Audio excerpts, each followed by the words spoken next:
యోగాతో బరువు తగ్గటం సులభం కేవలం 21 రోజుల్లో.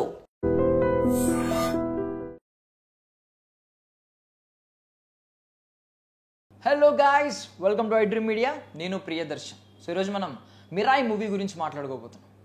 సో చైల్డ్హుడ్లో చాలా సినిమాలు చేసి అందరూ స్టార్ హీరోస్తో నటించిన తేజ సజ్జా తర్వాత చాలా స్ట్రగుల్ అయ్యాడు. ఆయన ఒక హీరో అయిన తర్వాత తను ఒక కంబ్యాక్ ఇచ్చిన తర్వాత ఒక పెద్ద మెచ్యూర్డ్ యాక్టర్గా వచ్చిన తర్వాత చాలా స్ట్రగుల్ అయ్యాడు. అయితే హనుమాన్ సినిమా ఎలా ప్రూవ్ చేసుకున్నాడో మన అందరికీ తెలుసు. సో ఇప్పుడు మిరాయ్. సో తెలియకుండానే అంటే ఒకప్పుడు స్ట్రగ్లింగ్ స్టార్ కాస్త ఇప్పుడు కొంచెం లక్కీ స్టార్గా మారిపోయాడు అనమాట. ఆయనకి ఇలాంటి సినిమాలు పడడం ఆయన అదృష్టం రియల్లీ. ఎందుకంటే చాలామంది ఇప్పుడు తేజ సజ్జా సినిమానే అంటారు. బికాజ్ ఆయన హీరో కాబట్టి, ఆయన భుజాల మీద ఈ సినిమా అలా నడుస్తుంది కాబట్టి.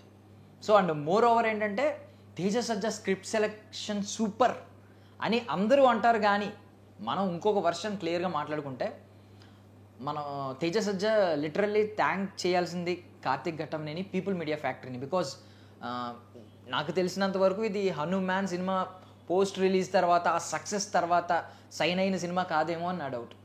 హనుమాన్ రిలీజ్ కంటే ముందే మేబీ సైన్ అయి ఉండొచ్చు. ఇంత బడ్జెట్, ఇంత లార్జ్ స్పెక్టాకిల్ ఒక తేజ సజ్జా లాంటి హీరో మీద ఒక 60 crore బడ్జెట్ పెట్టడం అనేది లిటరల్లీ వాళ్ళు చాలా మంచి పని చేశారు.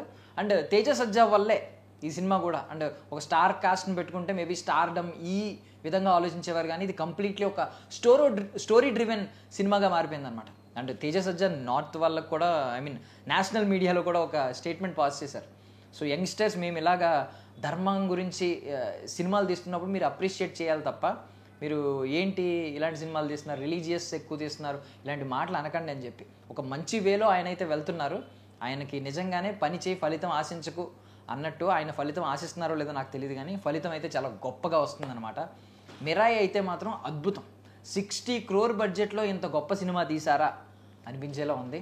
విఎఫ్ఎక్స్ అయితే అద్భుతం. కొన్ని చోట్ల స్టార్టింగ్ కొన్ని చోట్ల మరీ విఎఫ్ఎక్స్ తెలిసిన వాడు బాగా నాలెడ్జ్ ఉన్నాడు టెక్నికల్గా అయితే కొన్ని షార్ట్స్ పట్టుకోవచ్చు. మరి ఓవర్ విఎఫ్ఎక్స్ అయితే తెలిసిపోతుంది, బాగాలేదు ఇలాంటివి అనొచ్చు, సిజిఐ వర్క్స్. బట్ థింగ్ ఏంటంటే మోస్ట్లీ అదిరిపోయింది. ఈవెన్ ఈగల్ షాట్ మీరు ట్రైలర్లో చూసుంటారు.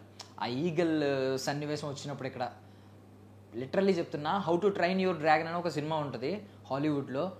ఆ విజువల్స్కి ఏమాత్రం తీసుకోలేదన్నమాట. అద్భుతంగా తీశారు. ఎంత ప్యాక్డ్గా ఆ 60 crore బడ్జెట్ని మన కళ్ళ ముందు చూపించారనమాట. 60 కోట్లు అంటే నాకు తెలిసి ఎంత ఉంటుందో తెలియదు, కానీ ఆ 60 కోట్లని మన కళ్ళ ముందు చూస్తే ఎంత ఆనందం, ఎంత ఒక కళ్ళు ఇలా ఎలా ఎక్స్ప్రెస్ చేస్తామో, కళ్ళు ఒకసారి ఇలా పెద్దవి చేసి ఎలా చూస్తామో మొత్తం విజువల్ గ్రాండియర్ అయితే చూపించారనమాట సినిమాలో. అద్భుతంగా ఉంది. అండ్ స్టోరీ కూడా మాట్లాడుకుంటే ఇప్పుడైతే మనం ట్రైలర్, టీజర్, ఫస్ట్ గ్లిమ్స్ ఇవి చూసినప్పుడే మనకు ఆల్మోస్ట్ ఇది ఒక సక్సెస్ఫుల్ సినిమా అని చెప్పి ముందుగానే చాలామంది ఫిక్స్ అయిపోయారు. ఎందుకంటే ఆ స్టోరీ లైనే చాలా అద్భుతంగా ఉంది. ఆ ప్లాట్ లైనే అశోకుడి కాలంలో ఒక 9 పవిత్ర గ్రంథాలు అండ్ అవి ఒక వ్యక్తికి ఎవరైతే చెడు చేయాలి అని కోరుకుంటున్నాడో ఆ వ్యక్తికి చేతికి చిక్కితే భూమి అంతమైపోద్ది, దానిని ఆపాలి. దానిని ఆపడానికే ఈవెన్ మిరాయి కింద ఒక సూపర్ యోధా అని ఒక సబ్ టైటిల్ ఉంటుంది, క్యాప్షన్ ఉంటుంది, ఆ సూపర్ యోధా కావాలి. సో ఇదన్నమాట సినిమా. అండ్ మన అందరికీ తెలుసు మంచు మనోజ్ గారు బ్లాక్ స్వర్డ్. అండ్ మన తేజ సజ్జా విషయానికి వస్తే మనోడి పేరు వేద అనమాట. తను యోధాగా మారతాడు. ఎలా మారాడు ఏంటి అనేది, అసలు వీళ్ళిద్దరికీ కనెక్షన్ ఏంటి, ఈ 9 గ్రంథాలు ఏంటి, 9 గ్రంథాలు ఇతనికి ఎందుకు చిక్కుతాయి, అంటే మంచు మనోజ్ ఎందుకు చిక్కించుకోవాలనుకుంటాడు, చిక్కితే ఏంటి ప్రమాదం, అసలు ఈ బ్యాక్ ఎండ్లో ఇంత స్టోరీ ఏం జరుగుతుంది నిజంగా. అండ్ మనం ట్రైలర్, టీజర్ వాటిలో చూస్తే లాస్ట్లో శ్రీరాముడి పాదం పడడం కొంచెం చూసాం. ఆ రిఫరెన్స్ ఏంటి, అసలు శ్రీరాముడికి ఈ కథకి సంబంధం ఏంటి, అసలు మధ్యలో మిరాయి అనగానే మనకు ఒక స్టిక్ చూపించారు, ఒక ఆయుధం అని చెప్పి చూపించారు. ఆ ఆయుధం ఏంటి, దాని పవర్స్ ఏంటి, సో ఇలాంటివన్నీ ఉంటాయన్నమాట. అద్భుతంగా ఉంది, బాగా డిజైన్ చేసుకున్నారు. అంటే మనం ఒకవేళ ప్రయారిటైజ్డ్ వైజ్ ర్యాంకింగ్స్ వైజ్ ఇస్తే కనుక ఫస్ట్లీ దీనికి బాగా క్రెడిట్స్ ఇవ్వాల్సింది విఎఫ్ఎక్స్ అండ్ సిజిఐ గురించి అనమాట. నీకు ఆ విజువల్ అవుట్పుట్ అయితే మాత్రం చాలా గ్రాండియర్గా ఉంటుంది. హాలీవుడ్ సినిమాకి ఏమాత్రం తీసిపోదు అనమాట.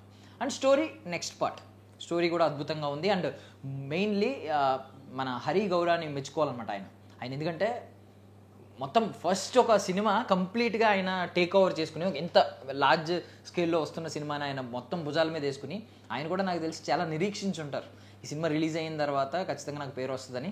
నిజంగా అద్భుతంగా ఉంది. మ్యూజిక్ చాలా చోట్ల చాలా సన్నివేశాలని బాగా ఎలివేట్ చేసింది. ఈవెన్ బయటకు వచ్చిన తర్వాత కూడా లిటరల్లీ మ్యూజిక్ బీజిఎం కొంచెం సేపు మైండ్లో రన్ అయ్యింది. ఈవెన్ మీరు ట్రైలర్ ఎండింగ్లో అది చూస్తారు కదా, ఐ మీన్ రుధిర పవన రుధిర ఇదనమాట. ఇవన్నీ బాగా మ్యూజిక్ మైండ్లో అయితే బాగా టర్న్ అయింది. అండ్ థింగ్ ఏంటంటే కొంచెం ఒకవేళ నెగిటివ్స్ మాట్లాడుకోవాలి అనుకుంటే కొంతమంది మోస్ట్లీ ఏంటంటే ఓవర్ ఐ మీన్ ఆ బిల్డప్, ఒక బిల్డ్ ఉంటుంది కదా, బిల్డప్ అంటారు కదా, ఎప్పుడైనా ఒక హీరోని ఎలివేట్ చేయడానికి ముందు ఒక బిల్డప్ క్రియేట్ చేయాలి. సో చాలా బిల్డప్ క్రియేట్ అయి ఉంటుంది. లాస్ట్ వరకు కూడా మీకు నిజంగా ఆ బిల్డప్ ఉంటుంది. దాన్ని ఏమంటారు, ఒక బ్యాక్గ్రౌండ్ స్టోరీ ఎలా అవుతుంది, లాస్ట్కి వీళ్ళిద్దరికి ఫేస్ ఆఫ్ ఎలా అవుతుంది, ఇవన్నీ అవి లాస్ట్కి వచ్చేసరికి మేబీ కొంచెం క్విక్గా అయిపోయిందా ఎండింగ్ అనే డౌట్స్, అనే కంప్లైంట్స్ మేబీ కొన్ని వినొచ్చు కొన్ని చోట్ల. బట్ థింగ్ ఏంటంటే పోస్ట్ క్రెడిట్స్ తర్వాత, క్రెడిట్స్ వచ్చి పడిపోయినాయి కదా అని చెప్పి బయటకు అయితే వెళ్ళిపోవద్దు. పోస్ట్ క్రెడిట్స్ తర్వాత మళ్ళీ మీకు ఒక సర్ప్రైజింగ్ ప్యాకేజ్ ఉందన్నమాట. And starting voice over already చాలామంది వినే ఉంటారు. నేను ఒకవేళ వినకపోయి ఉంటే మాత్రం నేను స్పాయిల్ చేయదలుచుకోలేదు. ఒక చిన్న వాయిస్ ఓవర్ ఉంటుంది స్టార్టింగ్లో అండ్ ఎండింగ్లో, 1 minute వాయిస్ ఓవర్. అది ఒక స్టార్ హీరో, అందరికీ ఇష్టమైన, అందరికీ చేరువైన, అందరికీ డార్లింగ్ లాంటి హీరో అనమాట. ఆయన వాయిస్ ఓవర్ ఒకటి ఉంటుంది. బాగుంది సినిమా అయితే. Completely power packed cinema. Mostly ఎవరైతే కొంచెం లైక్ మన హనుమాన్ లాంటి సినిమాలను ఇష్టపడే వాళ్ళు ఖచ్చితంగా దీన్ని అయితే ఎంజాయ్ చేస్తారు. విఎఫ్ఎక్స్, విజువల్ గ్రాండియర్ కోరుకునేవారు, విజువల్స్లో బాగా సంతృప్తి చెందేవారు ఖచ్చితంగా దీన్ని ఇష్టపడతారు. అండ్ స్టోరీ డ్రివెన్ సినిమాలను ఇష్టపడే వాళ్ళు కూడా ఖచ్చితంగా, ఎందుకంటే ఎలిమెంట్స్ అన్నీ కనెక్ట్ చేయడం, దీని వెనక మైథాలజీ రిఫరెన్స్ తీసుకోవడం, దీని గురించి జానరా గురించి క్లియర్గా చెప్పుకోవాలంటే ఇది ఒక ఫ్యాంటసీ యాక్షన్ అడ్వెంచర్. సో దీంతో మళ్ళీ mythological elements and super natural elements add అవుతాయి అన్నమాట. మైథలాజికల్ అంటే మనకు ఆల్రెడీ తెలుసు, శ్రీరాముడి అంశ మనకు ఆల్రెడీ ఆ ట్రైలర్ టీజర్లో కనిపించినాయి. అండ్ అశోకుడు చరిత్ర కూడా యాడ్ అయ్యింది. ఇవన్నీ పవిత్ర గ్రంథాలు ఇవన్నీ యాడ్ అయినాయి. సూపర్ న్యాచురల్ ఎలిమెంట్స్ అంటే ఏంటంటే కొంచెం ఈ తాంత్రిక శక్తులు ఇవన్నీ సూపర్ న్యాచురల్ ఎలిమెంట్స్లోకి వస్తాయి. దాంతోపాటు ఒక ఫ్యాంటసీ యాక్షన్ అడ్వెంచర్ ఈ సినిమా. అద్భుతంగా ఉంది లిటరల్లీ.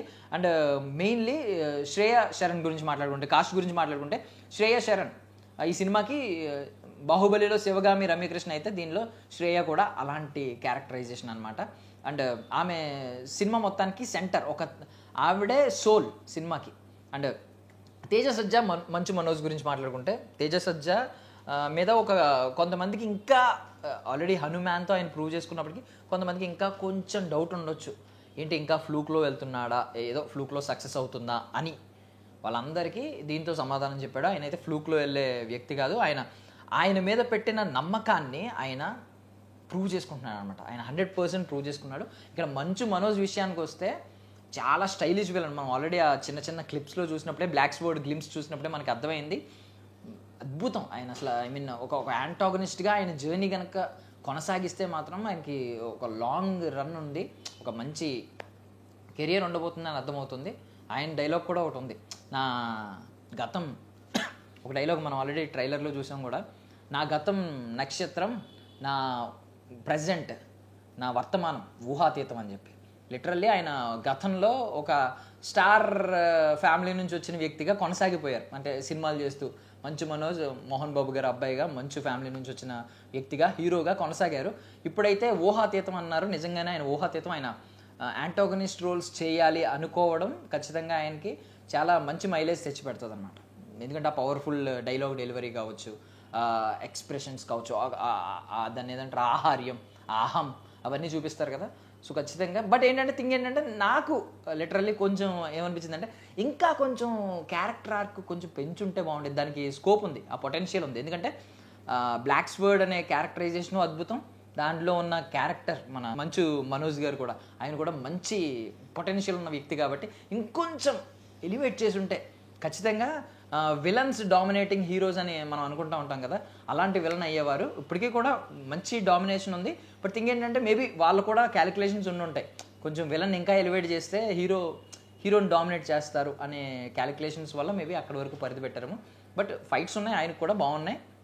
అండ్ మన తేజ సజ్జా సూపర్ హీరో అనే సినిమాలకి కేర్ ఆఫ్ అడ్రస్ అయిపోయేలా ఉన్నారు. ఆయన సూపర్ హీరో అనగానే ఫస్ట్ చాయిస్ తేజ సజ్జా వచ్చేలా ఉన్నారనమాట. రితికా నాయక్ సో కూల్ మంచి మెచ్యూర్డ్ పర్ఫార్మెన్స్ ఇచ్చింది ఆమె సినిమాలు మనం ఎక్కువగా చూడలేదు. ఫస్ట్ సినిమా మనకు బాగా నచ్చింది, అశోకవనంలో అర్జున కళ్యాణం, హాయ్ నాన్నలో చిన్న క్యామియో మాత్రమే. బట్ ఈ సినిమాలో ఒక త్రూ అవుట్ ద ఫిల్మ్ ఉంది, ఒక మంచి మెచ్యూర్డ్ యాక్టింగ్ ఉందన్నమాట. అండ్ సాంగ్ ఒకటి వైబ్ ఉంది బేబీ సాంగ్ సూపర్ హిట్ అయిపోయింది, మొత్తం బాగా ట్రెండ్ అయింది. కానీ సినిమాలో అయితే సాంగ్ లేదు. ఒకవేళ పెట్టుంటే మాత్రం మధ్యలో ఫోర్స్ఫుల్గా సాంగ్ పెట్టుంటే మాత్రం కొంచెం డిస్టర్బ్ చేసినట్టే అనిపించేది అనమాట. అండ్ ఓవరాల్ స్టోరీలో సీరియస్గా వెళ్తున్న స్టోరీలో కొంచెం కామెడీ ట్రాక్ ఒకటి నడుస్తూ ఉంటుంది. అంటే హీరోకి ఒక కాంబినేషన్ గురించి కూడా మాట్లాడుకోవాలి. తేజ సజ్జా అలాంగ్ విత్ గెటప్ సీన్లో సో మనం కొన్ని కాంబినేషన్స్ ఉంటాం. అంటే లైక్ మెగాస్టార్ చిరంజీవి గారు బ్రహ్మానందం, పవన్ కళ్యాణ్ గారు అలీ, సో ఇలాగా కొన్ని కాంబినేషన్స్ ఉంటాయి. హీరోతో పాటు ఒక కామెడీ టైమింగ్ ఉన్న యాక్టర్ ట్రావెల్ అవ్వడం, మంచి కామెడీని జనరేట్ చేయడం. సో లాస్ట్ హనుమాన్ తర్వాత మళ్ళీ రిపీట్ అయ్యింది, బాగుంది. తేజ సజ్జా అండ్ గెటప్ సీను ఇది నాకు తెలిసి రిపీట్ చేస్తారేమో ఈ కాంబినేషన్ అనేది నా అంచనా అనమాట. అండ్ ఒక వేరే పోలీస్ ట్రాక్ ఒకటి నడిచింది, అది కొంచెం కామెడీగా ఉంటుంది అనమాట. అంటే మనం ఫ్యాంటసీ వరల్డ్లో అలా వెళ్తున్నప్పుడు ఊహించుకుంటున్నప్పుడు మధ్యలో వీళ్ళు వచ్చి కొంచెం ఫన్ జనరేట్ చేద్దామని ట్రై చేశారు. స్టార్టింగ్ నాకైతే కొంచెం ఏంటిది అనిపించింది, బట్ తర్వాత మాత్రం అది కూడా కొంచెం మధ్యలో సరదాగా నవ్వించే ప్రయత్నం అయితే చేశారు, అది కూడా బాగానే అనిపించింది. ఓవరాల్గా సినిమా అయితే వర్త్ వాచింగ్ అనమాట, ఖచ్చితంగా చూడొచ్చు. So don't miss it in theatres. నా సజెషన్ అయితే ఫస్ట్ ప్రయారిటీ ఈ వీక్లో మిరాయికి వెళ్ళండి. That's all. Thank you so much guys, I hope you enjoyed it. మళ్ళీ కలుద్దాం. And don't forget to subscribe to iDream. And for more videos, please subscribe to iDream. Please subscribe to iDream. Please subscribe iDreams. And please subscribe to iDream. For more videos, subscribe to iDream. please like, share and subscribe to the channel. Congratulations, iDream. Subscribe to iDream. Subscribe to iDream. So subscribe to iDream Media. iDream ki iDream team andarki huge congratulations. Please subscribe iDream Media. Please subscribe to iDream. Subscribe iDream. Please subscribe to iDream. iDream అంటే నా కళల channel subscribe చేసుకున్న నోరు తిరుగుతలేదు, మీరైతే గంట గుర్తు కొట్టండి. For more such videos, please subscribe to iDream. Subscribe to iDream. Please subscribe to iDream. Please subscribe iDream Media. Please do subscribe to iDream. Please subscribe to iDream Media. For best entertainment and information, please subscribe iDream.